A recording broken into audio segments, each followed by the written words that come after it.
deciding whether investment banking is right for you is really about understanding, first and foremost, what investment banking is. Think through, prepare yourself for what investment banks do and the individual division that you're talking to ultimately. Do some homework, really understand this stuff. Speak to your career services, attend career events. Educate yourself, I think, really almost as soon as you get to university. Try to follow the deals, try to follow the news on the big banks.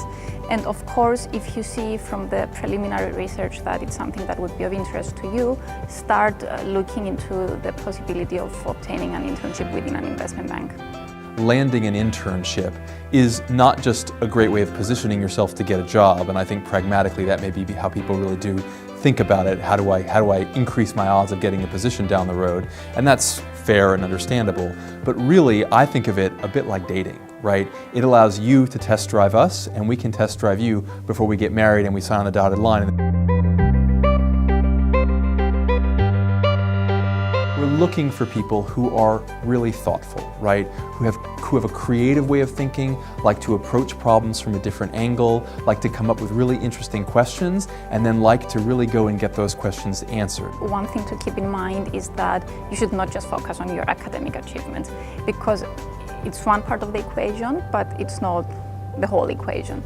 Equally, almost all of our businesses have some kind of a client-facing component to them, right? So your ability to present and ability to convince and persuade other people is really important, to sell, as it were. We're all doing some degree of selling, some degree of politicking. It's all very, very important stuff. We also like to see students involved in other activities. So for example, where they've either played a team or a leadership role in a sporting arena, or in a financial club, or maybe in a volunteering aspect. If you're participating in a sports team, then to me as an interviewer that signifies that you're a team player, that you can work in a disciplined environment, that you can work under pressure. Or another example, if you participate in charitable associations and other charity work, then I can tell as an interviewer that you're giving back to the community. Being a credible applicant goes far beyond academics. This is about, we look for people who have in some fashion or form tried and succeeded to some degree in differentiating themselves, in distinguishing themselves, have demonstrated some kind of a passion and some kind of a commitment to excellence. A good example that I've been given by a previous graduate in an interview was where someone set up.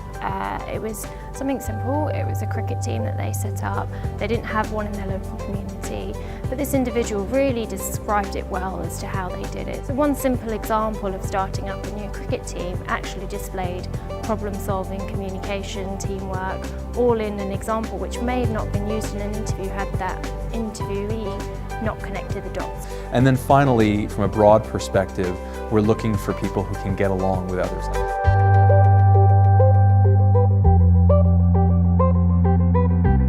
Technical knowledge is probably the most overrated part of the interning process. I think a lot of people start out this voyage thinking that, oh gosh, if I'm going to go interview for the fixed income division of Morgan Stanley, I better understand what convexity is, right?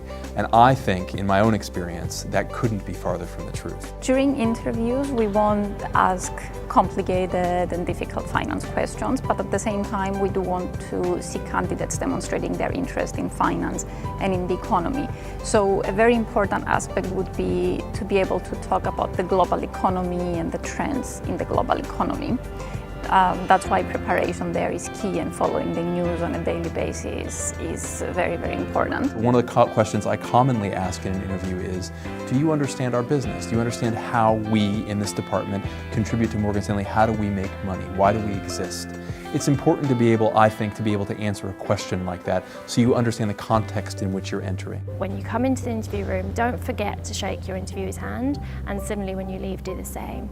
It's surprising how many people forget something so simple, but it's your initial image of what that person's like. Preparing and doing your homework and practicing are the most important steps in avoiding interview mistakes. And in terms of the most important mistakes, to me, is candidates not being able to answer some standard questions. So for example, if I ask, what are your strengths and what are your weaknesses? and a candidate does not have an answer prepared for that, to me that's a major negative, because that's one of the very standard questions. As part of the interview process, sit down with friends and family and review your CV, review your cover letter, and review your application. Practice some numerical or verbal reasoning tests online prior to doing the official one. And also think of some unusual questions that may come up and be prepared and be ready for them.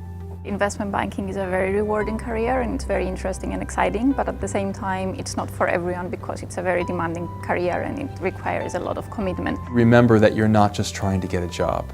You're trying to figure out if this is right for you.